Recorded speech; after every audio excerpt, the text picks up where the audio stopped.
Everybody, this is yes Pandit and I welcome you all to the Catalyst Group GS classes। आज हम geography start करने वाले हैं। अभी तक हम हिस्ट्री और पॉलिटी कंटिन्यू पैरेलल में चला रहे हैं। जिन्होंने क्लासेस नहीं देखी हैं प्लेलिस्ट में जाके चेक कर सकते हो। ऊपर पिन कमेंट में जो पिन कराया जाता है टॉप पे कमेंट, उसमें आपको हिस्ट्री और ज्योग्राफी पॉलिटी की क्लासेस भी लिंक मिल जाएंगे। ज्योग्राफी की हम बात करते हैं, जैसे कि हमने हिस्ट्री और पॉलिटी पढ़ा है, एकदम कॉन्सेप्चुअली चीजों को पढ़ा है, रिलेट करके पढ़ा है, माइंड मैप्स की फॉर्म में पढ़ा है, ज्यादा थ्योरी में घुस के नहीं पढ़ा है, कॉन्सेप्ट पकड़ के पढ़ा है। रटने के लिए बिल्कुल भी यहां जगह नहीं है। तो ज्योग्राफी के अंदर भी आपको सेम चीज करनी है, कॉन्सेप्ट पकड़ के चलना है। हिस्ट्री के अंदर हमने कहानियों को कनेक्ट किया था, पॉलिटी के अंदर हमने पॉलिटिकल रिलेवेंस के साथ चीजों के चेंजेस को कनेक्ट किया था। ज्योग्राफी के अंदर हम टाइम के साथ साथ डेवलपमेंट, टाइम के साथ साथ चीजों के बनना, जगहों का बनना, अलग अलग फीचर्स का बनना, अलग अलग चीजों का बनना, पानी का बनना, इंसान का बनना, इन सब चीजों को टाइम के साथ साथ कनेक्ट करेंगे। बहुत ही स्टार्टिंग से बात करते हैं जब टाइम ही नहीं था। कहा जाता है बहुत साल पहले, बिलियन ईयर्स पुरानी, बिलियन बहुत साल पुरानी बात एक हम बात करते हैं। इन शॉर्ट 13.7 बिलियन साल पुरानी बात करते हैं। कहा जाता है उस टाइम पे कुछ ऐसा धमाका हुआ। कहा जाता है 13.7 बिलियन, एक वर्ड इंपॉर्टेंट है एग्जामिनेशन पॉइंट ऑफ व्यू से, ध्यान रखना मेरा बोला हुआ।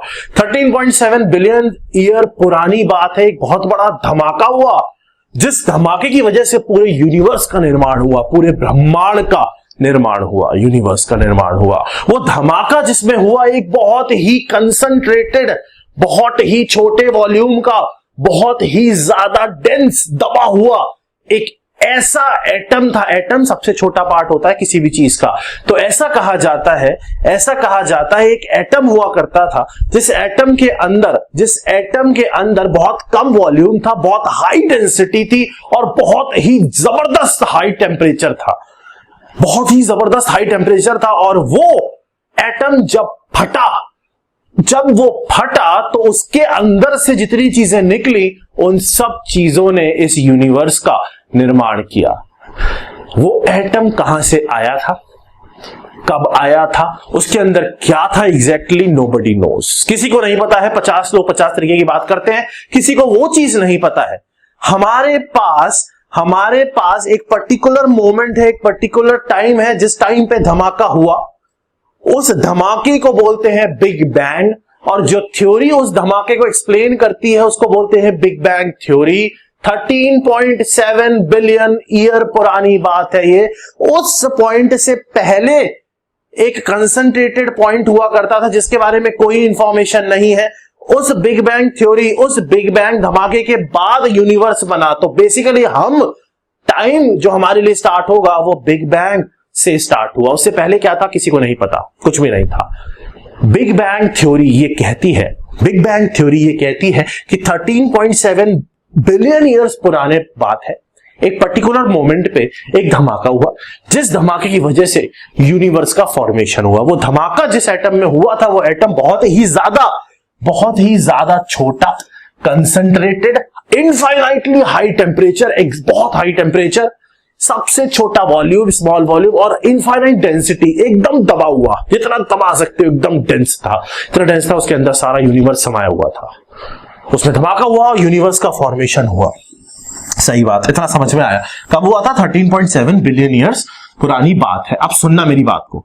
जब उसके अंदर धमाका हुआ तो उसके अंदर से बहुत सारी चीजें निकली, बहुत सारा मैटर निकला, बहुत सारा एंटी मैटर निकला।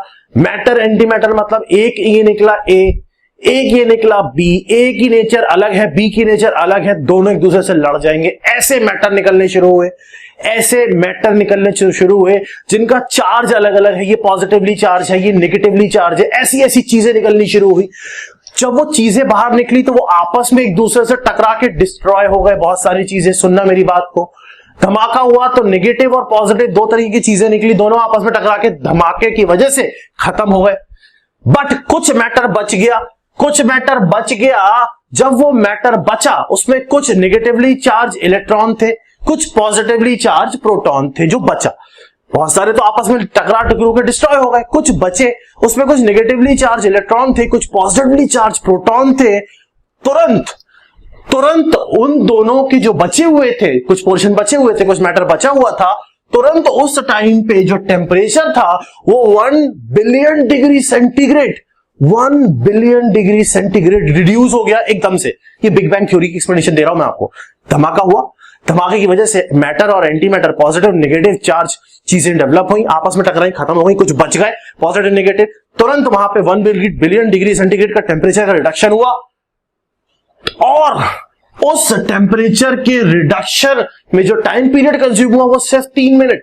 मतलब 3 मिनट के अंदर ये टेम्परेचर इतना ज्यादा रिड्यूस हो गया जिसकी वजह से ये जो प्रोटॉन इलेक्ट्रॉन थे ये एक दूसरे से अट्रैक्ट होने लग गए। टेम्परेचर एकदम कम हुआ, नेगेटिवली चार्ज और पॉजिटिवली चार्ज एक दूसरे से अट्रैक्ट करने लग गए। अट्रैक्ट करने के बाद ये एक दूसरे से कंबाइन हुए और उस टाइम जो फॉर्मेशन हुआ वो हीलियम और हाइड्रोजन न्यूक्लियस का फॉर्मेशन हुआ। मतलब ऐसे इन शॉर्ट लेमन लैंग्वेज में, बेसिक एक नॉर्मल इंसान की लैंग्वेज में समझ लो, दो चीजें जो अलग अलग चार्ज की थी, जो पहले एक दूसरे को डिस्ट्रॉय कर रही थी, टेम्परेचर कम होने की वजह से उनको एक दूसरे के पास आना पड़ गया और पास आने की वजह से कुछ गैसेस का फॉर्मेशन हुआ जो हीलियम और हाइड्रोजन की फॉर्म में अब एटमॉस्फेयर में, एटमॉस्फेयर तो हम बोल ही नहीं रहे अभी सिस्टम में, अभी यूनिवर्स में प्रेजेंट थे। एटमॉस्फेयर तो अभी आया ही नहीं है, अभी सिस्टम में प्रेजेंट थे। उस पॉइंट से 3 लाख साल आगे अगर आप जाते हो तो ऐसे बहुत सारे सिस्टम, ऐसे बहुत सारे न्यूक्लियस आपस में कंबाइन होने लग गए, ऐसी बहुत सारी गैसेस आपस में जुड़ने लग गई और गैसियस क्लाउड्स का फॉर्मेशन हुआ। गैस के बादल बनने लग गए। यूनिवर्स की बात कर रहा हूं। ये जो गैस के बादल बनने लग गए, सबसे पहले ब्लास्ट हुआ, पार्टिकल्स बाहर निकले, कुछ पार्टिकल्स ने एक दूसरे को डिस्ट्रॉय कर दिया, टेम्परेचर बहुत ज्यादा रिड्यूस हुआ जिसकी वजह से उनको पास आना पड़ा, जिसकी वजह से वो आपस में रिएक्ट करके कुछ गैसेस बने, हीलियम हाइड्रोजन न्यूक्लियस बना। जब कुछ टाइम पीरियड और निकल गया तो वो भी आपस में एक दूसरे से अटैच होने लग गई गैसेस और गैस के क्लाउड्स बनने लग गए, बादल बनने लग गए गैस के 3 लाख साल के बाद। वो जो बादल बनने लग गए, ऐसा कहा जाता है कि जब ये बादल बनने लग गए तो ये बादल कहीं ना कहीं फॉर्मेशन देते हैं, कहीं ना कहीं डेवलप करते हैं गैलेक्सी को। गैलेक्सी, अब गैलेक्सी क्या होता है? कहा जाता है गैलेक्सी का कोई एक्चुअल थ्योरी एक्सप्लेन नहीं करती कि गैलेक्सी कैसे बनी है, बट हम ये कह सकते हैं कि ये जो गैसियस क्लाउड्स बने थे, इन गैसियस क्लाउड्स के जुड़ने की वजह से गैलेक्सीज का फॉर्मेशन होता है। गैलेक्सी एक ऐसा सिस्टम होता है जिसके अंदर एक ऐसा बादल होता है, एक ऐसा गैसियस क्लाउड होता है, बहुत सारे क्लाउड्स को मिलके जो बनता है, छोटे छोटे गैसियस क्लाउड्स को मिलके एक बहुत बड़ा गैसियस क्लाउड बनता है जिसके अंदर स्टार्स भी होते हैं, जिसके अंदर प्लैनेट्स भी होते हैं, जिसके अंदर एस्टेरॉइड्स भी होते हैं, एस्टेरॉइड बताऊंगा क्या होते हैं, जिसके अंदर डस्ट भी होते हैं और बहुत सारी चीजें होती हैं जिसके अंदर। समझ में आ गया? बड़ा बादल छोटे बादलों से मिलके बनता है। अब आ जाओ गैलेक्सीज पे।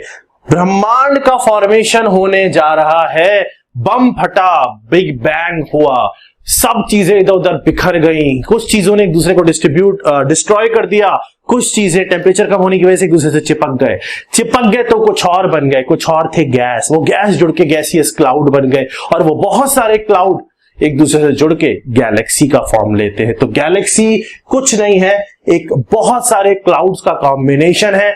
हर गैलेक्सी के अंदर स्टार्स होते हैं, हर गैलेक्सी के अंदर प्लैनेट्स होते हैं, हर गैलेक्सी के अंदर एस्टेरॉइड्स होते हैं, डस्ट होता है, बहुत सारी चीजें होती है।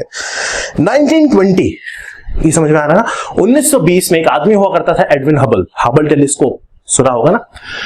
एडविन हबल ये बोलता है कि गैलेक्सीज जो है इनकी एक नेचर होती है कि ये टाइम के साथ साथ बढ़ती चली जाती है, फैलती चली जाती है। ये गैलेक्सीज की एक नेचर होती है कि ये टाइम के साथ साथ बढ़ती चली जाती। कहा, इसने एग्जांपल दिया कि जैसे फॉर एग्जांपल एक आप बलून ले लो, एक गुब्बारा ले लो, गुब्बारे में इधर एक पेन से पॉइंट बनाओ, कलर से, इधर एक कलर से पॉइंट बनाओ, उस गुब्बारे को फुलाना शुरू करो। जैसे जैसे उस गुब्बारे को फुलाते जाओगे वैसे वैसे ये दूसरे पॉइंट जो है ये इधर फैलते चले जाएंगे, दूसरे से दूर होते चले जाएंगे, एक्सपेंड होते चले जाएंगे। तो इसने ये कहा कि ये जो बादलों का सिस्टम है, जो गैलेक्सीज बनी है, ये टाइम के साथ साथ फैलती चली जा रही है, आज भी फैलती चली जा रही है। मतलब ये जो आपको दिख रहा है, ये जो बादलों का एकदम ग्रुप दिख रहा है, ये बढ़ता चला जा रहा है, फैलता चला जा रहा है। पहले इतना हुआ, इतना।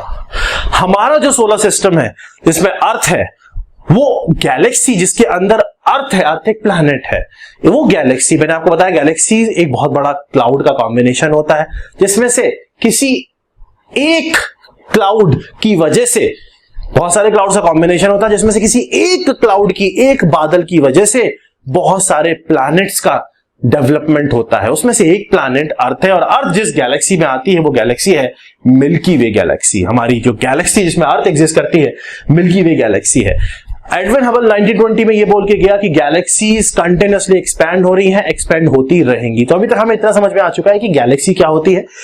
बिग बैंग हुआ था 13.7 बिलियन ईयर्स पुरानी बात है। जैसे ही बिग बैंग हुआ बहुत सारी चीजें फैल गई, बिखर गई, कुछ चीजों ने एक दूसरे को डिस्ट्रॉय कर दिया, कुछ चीजें बच गई, टेम्परेचर कम हुआ, एक दूसरे से चिपक गए, चिपकने की वजह से रिएक्शन हुआ, कुछ गैसेस बनी, वो गैसियस ने बादल बनाए, बादल को उस टाइम पे जुड़ के गैलेक्सी बना लिए। हर गैलेक्सी के अंदर बहुत सारे छोटे छोटे बादल होते हैं, और गैलेक्सीज के अंदर बहुत सारे स्टार्स होते हैं, बहुत सारे प्लैनेट्स होते हैं। हर बादल जो जुड़ के गैलेक्सी बनाता है, उस बादल के अंदर अपना एक पूरा सिस्टम होता है। अब बात करते हैं हर इंडिविजुअल बादल की, जो बादल मिलके गैलेक्सी बनाता है। गैलेक्सी कहां से आई थी? गैलेक्सी आई थी बहुत सारे बादलों को जुड़ने की वजह से। वो बादल कहां से आए थे? वो बादल आए थे गैसेस की वजह से। गैसेस कहां से आई थी? प्रोटॉन न्यूट्रॉन की वजह से। वो कहां से आए थे? बिग बैंग की वजह से आए थे। गैलेक्सी, मिल्की वे गैलेक्सी बहुत बड़ी गैलेक्सी है, बहुत सारे उसके अंदर बादल हैं। उसमें से एक बादल को उठाते हैं जिसका नाम था nebula, NEBULA cloud, nebula cloud. क्या हुआ नेबुला क्लाउड के अंदर हाइड्रोजन और हीलियम एटम से, मैंने आपको बताया उसके अंदर हाइड्रोजन और हीलियम प्रेजेंट था। आपने बचपन में स्कूल में एक टर्म पढ़ा होगा, फ्यूजन, FUSION। जब ये हाइड्रोजन और हीलियम एक दूसरे से रिएक्ट करते हैं तो बहुत हाई एनर्जी रिलीज करते हैं। फ्यूजन रिएक्शन, बहुत हाई एनर्जी रिएक्ट करते हैं, रिलीज करते हैं। क्या हुआ, इनमें से एक मिल्की वे गैलेक्सी का एक क्लाउड है नेबुला, उसको उठाया। उस नेबुला के अंदर हाइड्रोजन हीलियम थे। मैं आपको समझाने वाला हूं फॉर्मेशन ऑफ स्टार कैसे बने, और सबसे हमारा बड़ा स्टार है सन कैसे बना। जब फ्यूजन रिएक्शन होता है हाइड्रोजन और हीलियम का उस नेबुला क्लाउड के अंदर, अब आप ऐसे मान के चलो, एक बाल्टी है, बाल्टी में पानी है, पानी में आपने क्या किया, मिट्टी ऊपर से रेत ली, उसमें से रेत कुछ डेंस रेत है, डेंस मतलब बहुत ही मोटी भारी रेत है, कुछ हल्की रेत है। वो रेत आपने ऐसे पानी के ऊपर डाल दी और उसको ऐसे करके हिल घुमा दिया। जब आपने उसको ऐसे करके घुमाया, अच्छा ये घुमाया क्यों, ये घूम क्यों रहा है? वो घूम इसलिए रहा है क्योंकि वहां एनर्जी है। जब धमाका हुआ तो एनर्जी तो है हर चीज में, हर चीज तो उड़ रही है। दूसरा एक टर्म होती है जिसको बोलते हैं ग्रेविटी। न्यूटन ये बोल के गया कि यूनिवर्स के अंदर कोई भी चीज है, यूनिवर्स के अंदर जो भी चीज प्रेजेंट है उसका एक अपना ग्रेविटेशनल पुल होता है। वो दूसरे किसी यूनिवर्स के अंदर जो चीज प्रेजेंट है उसको उस फोर्स के साथ अट्रैक्ट करता है। तो ग्रेविटी की वजह से ये जितनी भी चीजें हैं एक दूसरे के ऊपर कोई ना कोई अट्रैक्टिव फोर्स लगाती रहती है, कि जो भी मैटर फैला था एक दूसरे के ऊपर फोर्स लगा रहा था, तभी वो चिपका था आके। फाइन, ये जो नेबुला क्लाउड था इसके अंदर कुछ रिएक्शंस होने लगी। वो रिएक्शंस की वजह से बहुत हाई एनर्जी रिलीज हुई, बहुत हाई एनर्जी सेंटर पे रिलीज हुई। जब ये सेंटर पे बहुत हाई एनर्जी रिलीज हुई तो वो एनर्जी ऐसे करके बाहर की तरफ भागी, ऐसे करके बाहर की तरफ भागी। जब आपने रेत पानी में डाली थी, जब आपने रेत ऐसे करके घुमाई थी, तो जो भारी वाली रेत थी वो तो अंदर आ जाती है और जो हल्की वाली रेत है वो बाहर चली जाती है। वही सेम फंडा यहां हुआ। ये एनर्जी ज्यादा होने की वजह से जो सेंटर वाला पोर्शन था उसमें रिएक्शंस हो रही थी। उस रिएक्शन की वजह से एनर्जी जो हल्की पोर्शन था, जो हल्की पोर्शन का मतलब होता है जो छोटे छोटे पार्टिकल्स थे, जो छोटी छोटी डस्ट थी, जो छोटी छोटी चीजें थी, वो उस एनर्जी की वजह से दूर भाग गई। ये जो नेबुला क्लाउड था इसके बीच में रिएक्शन हो रही है और इस रिएक्शन की वजह से एनर्जी रिलीज हो रही है। और इस बीच वाले पोर्शन को अगर हटा दो तो इसके चारों तरफ, इस बीच वाले पोर्शन को हटा दो तो इसके चारों तरफ अब डस्ट फैल गई है, छोटे छोटे पार्टिकल्स फैल गए। वो एनर्जी उन पार्टिकल्स को अंदर नहीं आने दे रही है। ये जो एनर्जी होती है, ये जो सेंटर वाले पोर्शन में होती है, ये एनर्जी ही बेसिकली जो आप सन चमकता हुआ देखते हो ना, सूरज, ये एनर्जी ही उसका रिजल्ट होती है। मतलब वो जो चमक आ रही है ना, वो इस एनर्जी का ही रिजल्ट होता है, जो रिएक्शंस हो रहे होते हैं, फ्यूजन रिएक्शंस। और ये जो पार्टिकल्स बाहर घूम रहे होते हैं, जो क्लाउड के बाहर चले जाते हैं, जो क्लाउड के बीच में रिएक्शन हो गई, जो पार्टिकल्स बाहर चले जाते हैं, ये इस एनर्जी की वजह से घूमते रहते हैं, एक दूसरे से टकराते रहते हैं। ग्रेविटेशनल पुल भी है एक दूसरे के लिए, टकराते हैं एक दूसरे से, काफी टाइम के बाद चिपकने लग जाते हैं घूम घूम के। बीच में एनर्जी है, बीच में सन है, ये सन है, स्टार बन चुका है, क्लाउड के बीच में फिर से फ्यूजन रिएक्शन हुआ, एनर्जी निकली, बाहर फेंका छोटे पार्टिकल्स को, ये बीच में आ गया सन।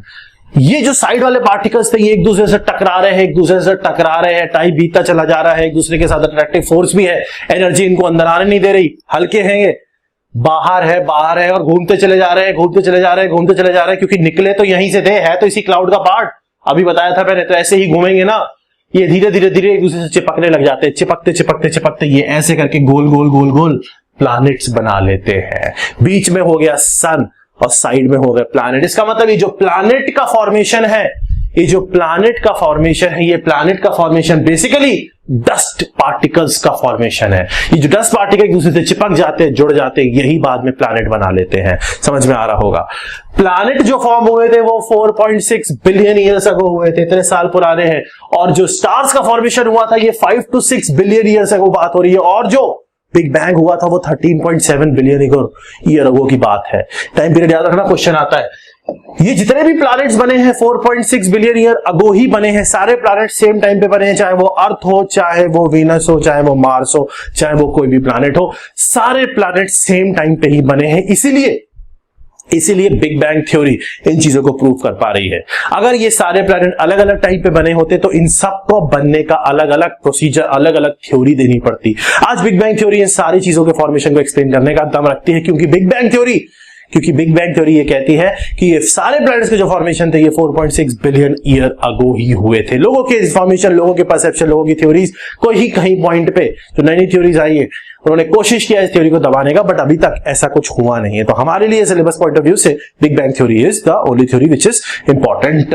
4.6 बिलियन ईयर अगो पहले प्लैनेट बने, जो डस्ट पार्टिकल उड़ रहे थे वो चिपक गए और बड़े हो गए, बनने लग गए। बीच में नहीं आ पाएंगे क्योंकि बीच में रिएक्शन चल रही है, फ्यूजन रिएक्शन, वो सन का फॉर्मेशन दे रही है।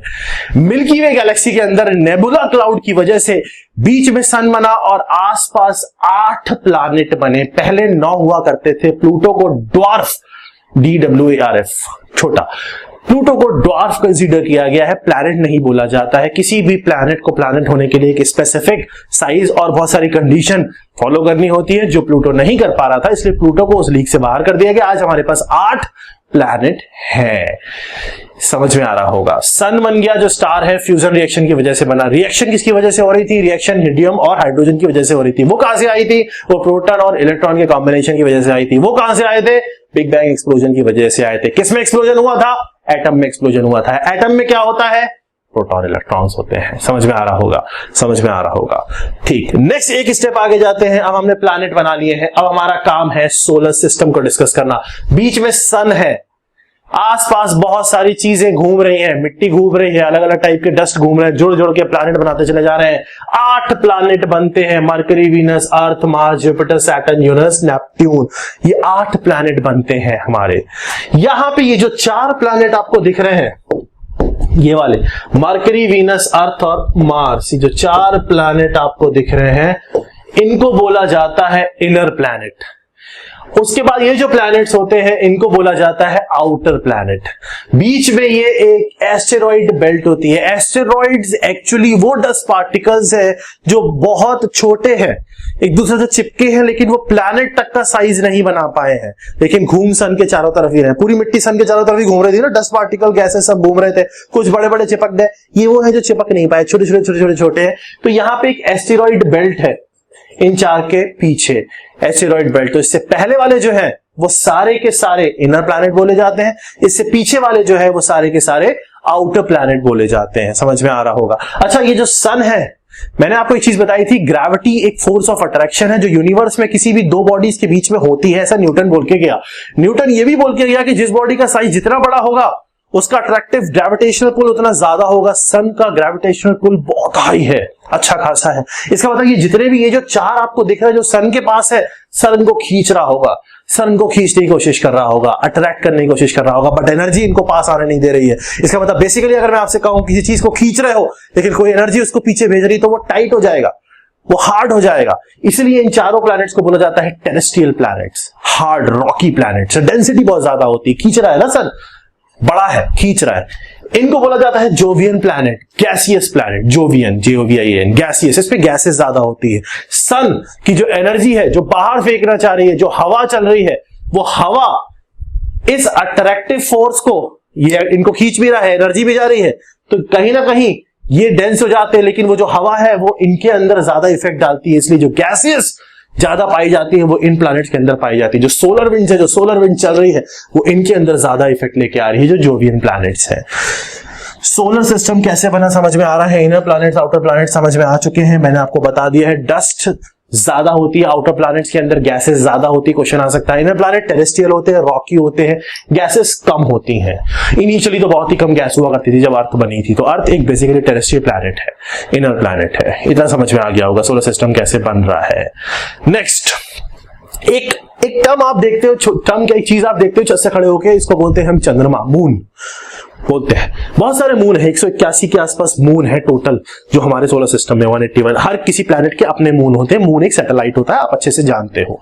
अर्थ की अगर हम स्पेसिफिकली बात करें, मून के बनने की दो अलग अलग थ्योरीज है, बात को सुनना। अभी तक क्या बना चुके हो, स्टार बना चुके हो जो सन है, प्लैनेट्स बना चुके हो जो 8 प्लैनेट, जिसमें अर्थ अपना मेन प्लैनेट बन गया है, पर अभी ताजा बना है। जब ताजा बना है तो उसका मतलब बना तो डस्ट पार्टिकल से ही है ना, गर्मी बहुत तगड़ी होगी, हाई लेवल का टेम्परेचर होगा, आग लगी पड़ी होगी अर्थ के अंदर, बिल्कुल लगी पड़ी होगी, एकदम हीलियम हाइड्रोजन भरा पड़ा गजब तरीके से आग लगी पड़ी होगी। ऑक्सीजन कुछ नहीं है अभी ऑक्सीजन नहीं है अर्थ पे, लाइफ नहीं है अभी, लाइफ की बात नहीं कर रहे, लाइफ बहुत टाइम बाद आएगी। अब बात करते हैं मून की, अर्थ खोल रही है मून की, हम बात करते हैं। मून को एक्सप्लेन करने के लिए दो थ्योरी आती है, एक थ्योरी थी हमारी डार्विन की थ्योरी, 1838 की थ्योरी, दूसरी थ्योरी थी आपकी big splat theory. Darwin theory क्या कहती है, डार्विन थ्योरी ये कहती है कि जब अर्थ बनी थी, जब अर्थ का डेवलपमेंट हुआ था, बाहर की तरफ जो घूमते हुए बनी थी अर्थ, मिट्टी चिपक गई थी और एक गोला बन गया था, इसको अर्थ बोलते हैं। जब अर्थ बनी थी तो वो कुछ डंबल शेप्ड की थी, डंबल ऐसा होता है ना, डंबल, ये डंबल शेप्ड की थी, जिसमें ये छोटा वाला जो डंबल का पोर्शन है ये मून हुआ करता था, ये बाद में जाके टूट गया था। जब टूट गया था तो जो गड्ढा छोड़ के गया था वही पैसिफिक ओशन है, वही गड्ढा पैसिफिक ओशन बाद में बना, जब उसके अंदर पानी भर गया। कैसे भरा वो भी बताऊंगा, हर चीज का फॉर्मेशन आज हम देखने वाले हैं, कौन सी चीज कैसे बनी, बेस हम आज पूरा क्लियर करने वाले हैं अपनी हर चीज का। डार्विन ये बोल के गया कि ये डंबल शेप्ड का अर्थ बना था, जब किसी वजह से ये अर्थ का एक पोर्शन टूट गया तो वो टूट के मून बन गया। और आपको पता है हर चीज में ग्रेविटी होती है, तो अर्थ पे भी ग्रेविटी है, तो वो अर्थ से ज्यादा दूर नहीं भाग पाया, इसलिए वो अर्थ के चारों तरफ चक्कर मारता रहता है। जैसे अर्थ सन पे चक्कर मारती रहती है, वैसे वो भी अर्थ के चारों तरफ चक्कर मारता रहता है, क्योंकि टूट के कहीं दूर जा नहीं सकता, अर्थ का ग्रेविटेशनल पुल भी है, बड़ी है ना, तो ज्यादा ही होगा, ऑब्वियस सी बात है।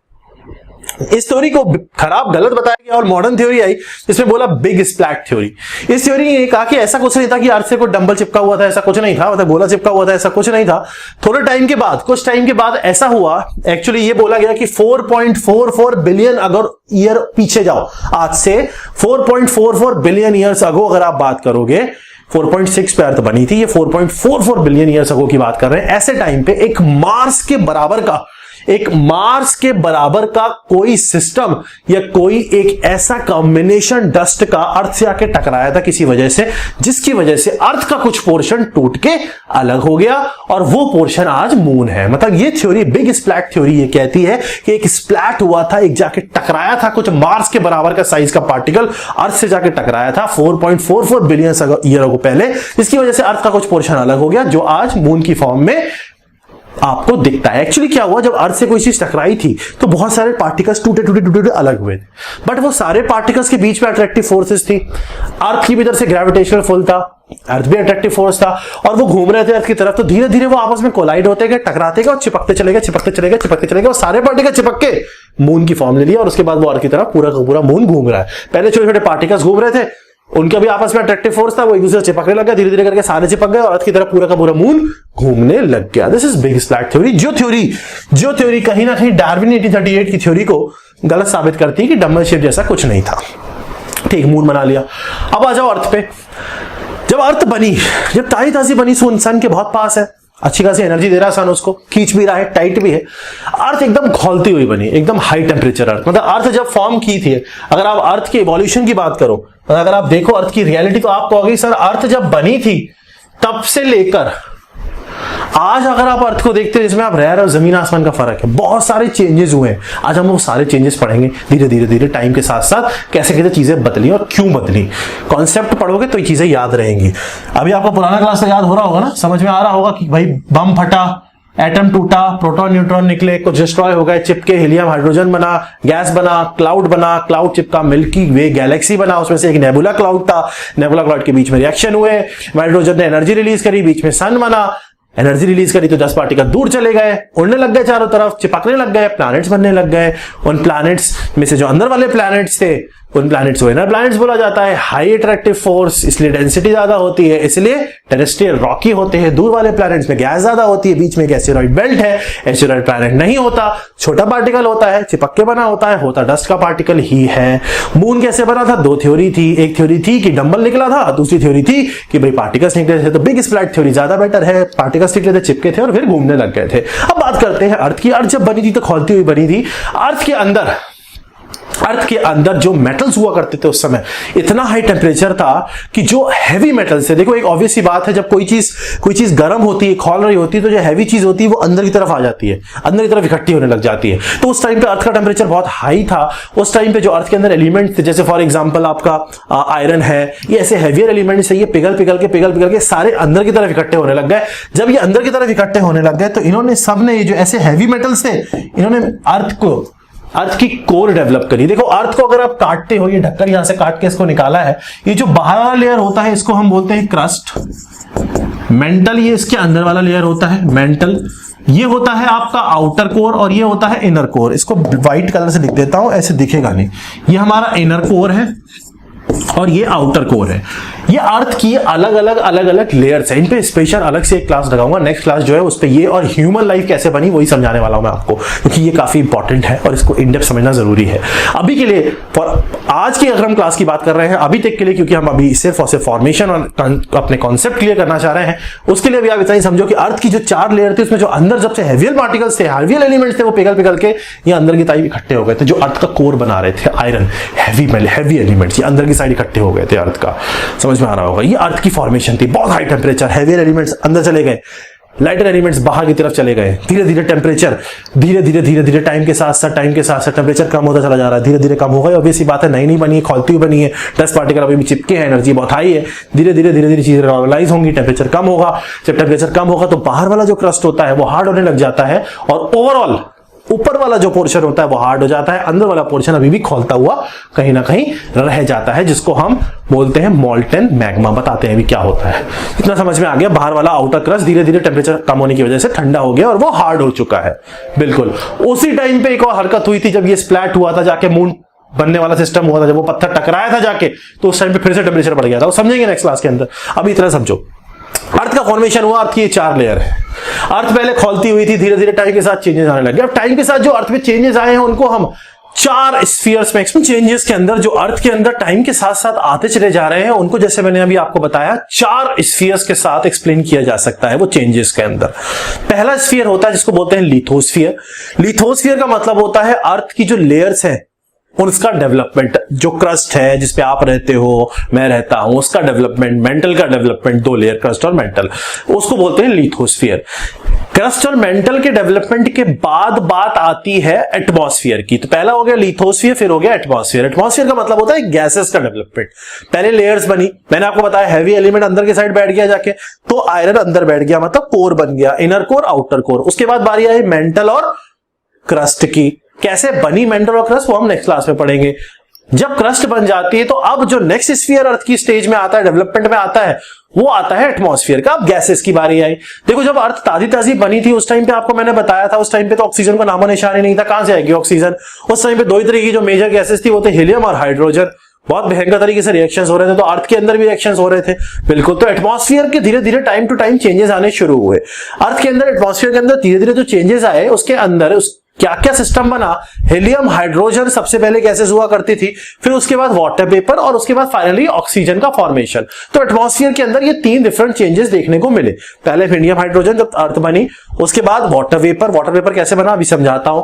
उसके बाद तीसरी स्टेज जो आई वो ऑक्सीजन वाली स्टेज आई, जिसके बाद लाइफ आने लगी, लोग आने लगे, क्रिएचर्स आने लग गए, लिविंग बीइंग्स आने लग गए, जानवर आने लग गए, पेड़ पौधे आने लग गए। समझ में आ गया होगा। एटमॉस्फेयर के बाद तीसरा स्टेज जो आता है वो आता है हाइड्रोस्फीयर।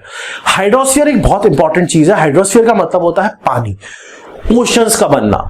ओशंस के बनने के बाद ही बेसिकली बहुत इंपॉर्टेंट चेंज आया है। जैसे मैंने अभी आपको बताया, ऑक्सीजन का डेवलपमेंट और ओशंस का डेवलपमेंट एक दूसरे से इंटर रिलेटेड है। कहा जाता है कि ओशंस के बनने की वजह से ही ऑक्सीजन एटमॉस्फेयर में स्प्रेड होना शुरू हुआ। तो ऐसा कह सकते हैं कि एटमॉस्फेयर में जो ऑक्सीजन आने की वजह से लाइफ आनी शुरू हुई थी, उसके साइड बाय साइड कहीं ना कहीं हाइड्रोस्फीयर में अंदर पानी या ओशंस का डेवलपमेंट होना शुरू हो गया होगा। Lithosphere layer, atmosphere air, hydrosphere पानी और उसके बाद बायोस्फीयर मतलब लाइफ। तो ये 4 स्फीयर में अर्थ की स्टेजेस एक्सप्लेन की जा सकती हैं। लिथोस्फीयर, एटमॉस्फेयर, हाइड्रोस्फीयर, बायोस्फीयर ये रिलेटेड है, क्योंकि एटमॉस्फेयर का फाइनल स्टेज और हाइड्रोस्फीयर का इनिशियल स्टेज, शुरुआती स्टेज पानी बनना और ऑक्सीजन आना एक दूसरे से रिलेटेड है। पानी ऑक्सीजन ही तो होता है, H2O, हाइड्रोजन हीलियम पहले से चल रहा है, समझ में आ रहा होगा। बिल्कुल। अब समझने वाली बात यह है कि पानी कैसे बना। आपने अभी ये देख लिया कि भाई स्टार कैसे बने, सन कैसे बना, प्लैनेट कैसे बना, अर्थ कैसे बनी, बिल्कुल देख लिया सर। मून कैसे बना, बिल्कुल देख लिया सर। अर्थ के स्फीयर्स देख लिए, चेंजेस देख लिए, अर्थ में क्या क्या चेंजेस आ रहे हैं। भाई लेयर बन रही है, एयर बन रही है, पानी बन रहा है, उसके बाद लिविंग बीइंग बन रहे हैं। तो अब ये बताओ कि पानी जो हाइड्रोस्फीयर आ कहां से रहा है। एयर तो समझ में आ रही कहां से आ रही है, हाइड्रोजन हीलियम पहले से आई थी क्योंकि वो हमेशा से प्रेजेंट है, और ऑक्सीजन पानी से आ रही थी, लेकिन पानी कहां से आ रहा है, पॉइंट ये है। तो पानी मतलब फॉर्मेशन ऑफ ओशंस पढ़ने के लिए हमें सबसे इंपॉर्टेंट चीज है वो पढ़ना पड़ेगा वोल्केनिक इरप्शंस। देखो अर्थ का अंदर का टेम्परेचर बहुत गर्म है, जो इनर वाला कोर वाला पोर्शन है ना, बहुत खौलता हुआ, एकदम वहां पे खौलता हुआ आयरन है। अब वहां पे जो पत्थर है, जो रॉक हुआ करते थे, वो पिघल जाएंगे, ऑब्वियस सी बात है, पिघल जाएंगे, रॉक पिघल जाएंगे। जो रॉक पिघल गए हैं वो रॉक हल्के हो जाते हैं, लिक्विड बन चुके हैं। तो जो रॉक पिघले नहीं है वो रॉक नीचे चले जाएंगे, और जो पिघल गए हैं वो उनके ऊपर चले जाएंगे। जो मॉल्टन है, मॉल्टन मैग्मा है, वो ऊपर आ जाएगा, बिल्कुल आ जाएगा। और जो पत्थर है, जो पिघला नहीं है, जो हाई टेम्परेचर झेल रहा है अभी भी, वो नीचे चला जाएगा। टेम्परेचर क्यों हावी है, खौलता हुआ आयरन है अंदर। तो जो रॉक पिघल गया वो मॉल्टन मैग्मा बन के ऊपर आ गया। अर्थ के अंदर जो वॉल्केनिक इरप्शंस होते हैं वो बेसिकली वेंटिलेशन का काम करते हैं। वेंटिलेशन का मतलब समझते हो ना, घर में खिड़की खोल दो तो हवा अंदर बाहर होती है, गर्मी ज्यादा हो जाती है तो खिड़की खोल दो, हवा बाहर निकल जाती है, गर्म होता है ना, गर्मी लगती है, खिड़की खोलते हो ना, वेंटिलेशन देते हो ना, वही फील्ड फंडा है यहाँ पे। जब अर्थ के अंदर गर्मी बहुत ज्यादा हो गई, मॉल्टन मैग्मा ऊपर आ गया, उस टाइम पे खिड़की खोलनी पड़ेगी। तो वो मॉल्टन मैग्मा खिड़की ढूंढता है, जगह ढूंढता है कहां से बाहर निकल सकता है। अगर कहीं से भी ओपनिंग मिलती है उसे अर्थ के अंदर, वहां से फूट के बाहर आ जाता है, लावा बन के बाहर आ जाता है। समझ में आ रहा होगा, गरम गरम लावा बाहर आया है, गरम गरम लावा बाहर आया है, खौलता हुआ लावा बाहर आया है, बाहर का टेम्परेचर एकदम गर्म कर दिया है। सुनते रहना बात को, अंदर टेम्परेचर गर्म था, जगह ढूंढी, खिड़की खोली, लावा बाहर आया, बाहर आके सॉलिडिफाई हो गया लावा, लावा सॉलिडिफाई होके पत्थर बन गया। पत्थर ही तो पिघला था, तो बाहर आके पत्थर ही तो बनेगा। पत्थर बन गया तो वो ठंडा हो गया, लेकिन उसने आसपास का टेम्परेचर तो गर्म कर दिया भाई साहब, कर दिया ना, आसपास का टेम्परेचर गर्म कर दिया। अब आप मुझे बताओ, गर्मी हो रही है, फ्रिज से ठंडी पानी कोल्ड ड्रिंक की बोतल निकालो, पानी छोड़ो, गर्मी हो रही है बहुत ज्यादा, फ्रिज खोला, ठंडी कोल्ड ड्रिंक की बोतल निकाली, 2 मिनट हाथ में पकड़ोगे, कोल्ड ड्रिंक के बाहर, बोतल के बाहर पानी कहां से आएगा, कहां से आ गया, आ जाता है ना, आ जाता है ना वेपर। ठंडी पानी की बोतल, कोल्ड ड्रिंक की बोतल आप फ्रिज में से गर्मी के टाइम पे बाहर निकालोगे, जब फ्रिज से बाहर निकालोगे तो कुछ नहीं होगा, थोड़ी देर में गर्मी की वजह से उसमें बाहर वेपर्स आ जाएंगे। वो कहां से आ गया, उसको बोलते हैं वाटर वेपर। वही सेम फंडा यहां होता है, बात को बहुत ध्यान से सुनना। जब वॉल्केनिक इरप्शन होता है, लावा बाहर आता है, बाहर आके जम जाता है, वो ठंडा हो जाता है, लेकिन उसका जो एटमॉस्फेयर होता है, बाहर वाला टेम्परेचर होता है, वो गर्म होता है, जिसकी वजह से वहां पे ओस, वाटर वेपर बनने लग जाता है। ओस भी नहीं कह सकते, वाटर वेपर आने लग जाता है। वो वाटर वेपर की वजह से, उसी वाटर वेपर की वजह से बारिश बनती है। आप कहोगे सर वाटर वेपर से बारिश कैसे बन जाती है। आप एक चीज बहुत अच्छे से जानते होंगे, जब आप बाहर कपड़े सुखाते हो, बचपन में सुना भी होगा, बचपन में पढ़ा भी होगा, जब आप कपड़े सुखाते हो, कपड़ों से पानी ऊपर उड़ जाता है, कपड़ा सूख जाता है, तो जो बाहर पानी होता है वो वेपर बन के ऊपर चला जाता है। जब भी किसी चीज को गर्म करते हो तो वो वेपर बन के ऊपर जाता है। वही सेम फंडा यहां हुआ था, ठंडा लावा था, बाहर गर्म एटमॉस्फेयर में आया, वेपर बन के एयर में गया, वाटर वेपर बन के एयर में गया। मैंने आपको बोला था वाटर वेपर आने लग गया था इस टाइम पे, बहुत ज्यादा, बिल्कुल आने लग गया था। वो जो वाटर वेपर होता है वो एयर के साथ ऊपर चला जाता है, जाता रहता है, जाता रहता है, जाता रहता है। एक टाइम पे जब एयर, जब तक एक गर्म टेम्परेचर रहता है, वो सेम टेम्परेचर रहता है जिस टेम्परेचर में वेपर बना होता है, तब तक तो वो वेपर वैसे के वेपर फॉर्म में रहता है। जब वो टेम्परेचर कम हो जाता है, जिस टेम्परेचर में वो वेपर बना होता है, तो वो नीचे गिरना शुरू हो जाता है और वो बारिश की फॉर्म लेता है। बहुत बहुत बढ़िया एग्जांपल, चाय उबालते हो, पानी उबाल लो, चाय तो क्या बनाओगे। एक अपना एक बाउल लेना, उसमें पानी डालना, उबालना, ऊपर प्लेट रख देना, गैस कम कर देना, थोड़ी देर के बाद प्लेट को उठाना, जब तक ऊपर रखी रहेगी वेपर चिपका रहेगा, जब प्लेट को उठा के ऐसे ऊपर कर दोगे और ऊपर कर देना गैस से, जिस गर्मी के साथ वो वेपर बना था, अब आप प्लेट को और ऊपर करते चले जा रहे हो तो वो टेम्परेचर कम करते चले जा रहे हो। थोड़ी देर बाद आप ऊपर देखना, जो वेपर चिपके हुए थे प्लेट में वो एक दूसरे के साथ चिपकने लग जाएंगे, खिसकने लग जाएंगे एक दूसरे के पास, और थोड़ी देर के बाद नीचे गिरने जाएंगे। इसको बोलते हैं कंडेंसेशन। कंडेंसेशन टेम्परेचर कम होना, वेपर का चिपकना एक दूसरे से, क्लाउड का फॉर्मेशन, और जब वो क्लाउड बहुत हैवी हो जाता है तो पानी छोड़ देता है, और जब वो पानी छोड़ देता है तो बारिश नीचे आके गिर जाती है, और जब बारिश नीचे आके गिर जाती है और ये प्रोसेस बार बार होता रहता है तो वहां पे ओशंस का फॉर्मेशन होता है। फॉर्मेशन ऑफ ओशंस हुआ था 4 बिलियन ईयर्स अगो पहले। 4 बिलियन, 4.4 पे आपको मैंने बताया था मून वाला फंडा था, 4.6 पे अर्थ का फंडा था, याद आ रहा है ना, 5 पे सन का फंडा था, 5 to 6, 13.7 पे बिग बैंग का फंडा था। यहां 4 बिलियन ईयर अगो पहले ओशंस का फॉर्मेशन होता है। ओशन का फॉर्मेशन क्यों होता है? क्योंकि वॉल्केनिक इरप्शंस होते हैं। तो क्या सिर्फ वॉल्केनिक इरप्शंस की वजह से हुआ होगा? अलग अलग थ्योरी, अलग अलग चीजें कहती है। कुछ कहती हैं कि कोई मेट्रॉइट आया था, समझाऊंगा आगे चल के जब वो थ्योरी बताऊंगा मैं चीजें आपको, उसकी वजह से भी यहाँ पे पानी आया। बट अभी के लिए फॉर प्रेजेंट सिनेरियो हम ये कह सकते हैं कि हाँ भाई वॉल्केनिक इरप्शंस की वजह से, क्योंकि बाहर निकला, बहुत ध्यान से चीजों को सुनना, नहीं समझ में आया फिर से रिपीट करके देखना। गर्म आग बाहर निकली, ठंडी हो गई, टेम्परेचर तो बाहर का गर्म कर दिया ना, तो ठंडी हो गई, और बाहर का टेम्परेचर गर्म है तो उस वेपर बनने लग जाएंगे, वो वेपर ऊपर उड़ने लग जाएंगे।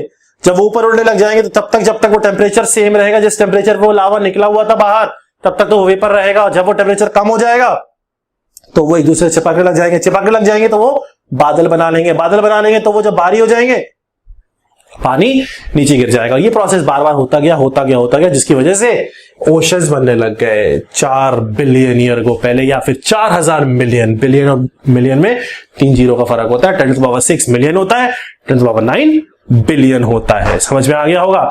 जब ओशंस बनने लग गए तो पानी के अंदर तो भैया ऑक्सीजन भरी पड़ी है। इसीलिए जो सबसे पहले डेवलपमेंट हुआ लाइफ का, वो पानी के अंदर रहने वाले लोगों का हुआ। लोग क्या मतलब, पानी के अंदर रहने वाले जो जानवर हैं उनका हुआ। अभी मैं एग्जैक्टली नाम नहीं ले रहा क्योंकि हम ज्योग्राफी के अंदर वो चीज भी पढ़ेंगे, इसलिए मैं कोई टेक्निकल नाम नहीं ले रहा। ऐसे मान लो जो पानी के अंदर रहने वाले जीव जंतु हैं उनका डेवलपमेंट हुआ सबसे पहले। बैक्टीरिया का डेवलपमेंट हुआ, ऐसी चीजों का डेवलपमेंट हुआ जो पानी के अंदर रह सकती हैं, इसलिए सबसे पहले जो डेवलपमेंट हुआ वो यहीं पे हुआ। कुछ टाइम पे बाद ये देखा गया कि ये जो ऑक्सीजन है ये एटमॉस्फेयर में जाने लग गई। ओशन के अंदर की ऑक्सीजन एटमॉस्फेयर में जाने लग गई, और एटमॉस्फेयर में जाने के बाद कुछ केमिकल रिएक्शंस होने लग गए। पढ़ेंगे कुछ केमिकल रिएक्शन, नहीं पढ़ेंगे, रिएक्शन थोड़ी पढ़नी ज्योग्राफी के अंदर, लेकिन क्या होने लग गया एग्जैक्टली वो पढ़ेंगे टाइम के साथ साथ। उन केमिकल रिएक्शन की वजह से कुछ कॉम्प्लेक्स ऑर्गेनिक मॉलिक्यूल, कुछ कॉम्प्लेक्स सी चीजें बनने लग गई, कुछ डेवलपमेंट होने लग गए, जिन डेवलपमेंट को बाद में लाइफ का नाम दिया गया कि भैया कोई ना कोई जिंदा हो गया है। कौन जिंदा हो गया है धीरे धीरे वो हम देखेंगे। इंसान के आने से पहले बहुत सारी चीजें डेवलप हुई हैं, उनको भी हम समझेंगे। अलग अलग पीरियड है, मैंने आपको बताया ज्योग्राफी कोई मैं ओवरव्यू लेके नहीं चलने वाला हूं, ये पूरा इनडेप्थ साथ में लेके चलने वाला हूं, पूरी ज्योग्राफी कायदे से लेके चलने वाला हूं। एक क्लास ध्यान से सुनते और समझते रहना। आज के क्लास में अभी तक जो हमने पढ़ा है वो ये पढ़ा है कि भाई कैसे गैलेक्सी बनी थी, कैसे गैलेक्सी के एक क्लाउड नेबुला ने स्टार बनाया था और उस स्टार के आसपास की डस्ट ने प्लैनेट बनाए थे, कैसे उनमें से एक प्लैनेट जिसपे हम रहते हैं वो प्लैनेट बना था, उस प्लैनेट के अंदर कैसे कैसे चीजों का डेवलपमेंट हुआ जिनको हम 4 स्फीयर्स में पढ़ते हैं, कैसे कैसे स्फीयर्स के अंदर चेंजेस आए, लेयर्स बनी, फिर एयर आई, उसके बाद पानी आया और उसके बाद जीव जंतु आए। ऑक्सीजन जब आई तो वो पानी के साथ आई, बाद में वो एटमॉस्फेयर में डिस्ट्रीब्यूट हो गई, और जब एटमॉस्फेयर में डिस्ट्रीब्यूट हो गई तो वहां पे ओरिजिन हुआ धीरे धीरे लाइफ का। और ह्यूमन लाइफ आने से पहले बहुत सारी लाइफ आई। ह्यूमन भी जो हम पढ़ते हैं ना अर्ली प्रिमिटिव, उसमें भी बहुत सारी स्टेजेस हैं, बहुत सारे अलग अलग टाइप के लोग हैं जिन्होंने अलग अलग चीजें की हैं, उनको भी एक्सप्लेनेशन हम पढ़ेंगे, एग्जाम में आता है क्वेश्चन है। आज की क्लास इतनी रखनी है, समझ आ गई होगी। नेक्स्ट क्लास के अंदर आगे का ह्यूमन इवोल्यूशन और अर्थ की लेयर पे आने वाली क्लास में लेके आऊंगा। एक एक क्लास को ध्यान से पढ़ते रहना, नोट्स क्लास के साथ मत बनाना, नोट्स में प्रोवाइड कर दूंगा, क्लास को देखना, अपने शॉर्ट नोट्स बनाना माइंड में फॉर्म में और रिवीजन करते रहो। सारे क्वेश्चन बना लोगे, सिर्फ कॉन्सेप्ट को समझते रहना, जैसे मैं पढ़ा रहा हूं वैसे ही पढ़ते रहना, वही इंपॉर्टेंट है। This is yes Pandit signing off this session. Have a nice day, खुश रहो और मेहनत करते रहो। कोई कंफ्यूजन हो तो ग्रुप मैंने आपको बताया हुआ है, टेलीग्राम ग्रुप है, फिर से बता देता हूं, कैटलिस्ट ग्रुप ऑफिशियल के नाम से है। कैटलिस्ट LYST ग्रुप ऑफिशियल, और नंबर भी आपको पता है 6397788939। इस नंबर पे सेव कर लेना और फिर इसको टेलीग्राम पे सर्च कर लेना। टेलीग्राम एक ऐप आता है, उसमें एक चैनल है, उसको ज्वाइन कर लेना, अदरवाइज मैसेज कर देना, लिंक चला जाएगा। सारे नोट्स और सब कुछ वहां प्रोवाइड किया जा रहा है। हिस्ट्री पॉलिटी ऑलरेडी चल रहा है, इकोनॉमिक्स भी लेके आ जाऊंगा। मजे करो, मेहनत करो, आगे बढ़ते रहो। Thank you. Have you ever tried thinking why you are not able to qualify different examination? That is engineering services, GATE और state services। कभी सोचा है क्यों सिलेक्शन नहीं होता है? Let me tell you, let me give you the basic introduction कि होता क्यों नहीं है। Let me explain you the things. The reason is that because these examination need a perfect analysis. Analysis means you should know everything. So here in Catalyst Group, in my classes, where I'll give you the analysis of the exam, I'll give you the theory lectures, I'll give you the question lectures. What we'll do, we'll complete each and every question in the class, previous year से उठा के expected questions तक सब कुछ हम class में कर लेंगे। जितने भी हमारे पास ऑनलाइन कोर्सेज हैं, चाहे IAS के लिए हैं, चाहे गेट के लिए, चाहे SSC के लिए, और जो भी फैकल्टीज हैं, सारे फैकल्टीज गेट और IAS टॉपर्स हैं। अगर आप कैटलिस्ट ग्रुप ज्वाइन करते हो तो लेट मी टेल यू कि आपको क्या क्या फायदे मिलेंगे। Let's see that. पहली चीज आपको मिलेगी कि आपको एक्सपर्ट गाइडेंस मिलेगा, जितना भी फैकल्टीज का लाइव सेशंस मिलेंगे, जहां पे आप फैकल्टी से अपने डाउट क्लियर कर सकते हो, फोन पे, व्हाट्सएप पे, आमने सामने बैठ के।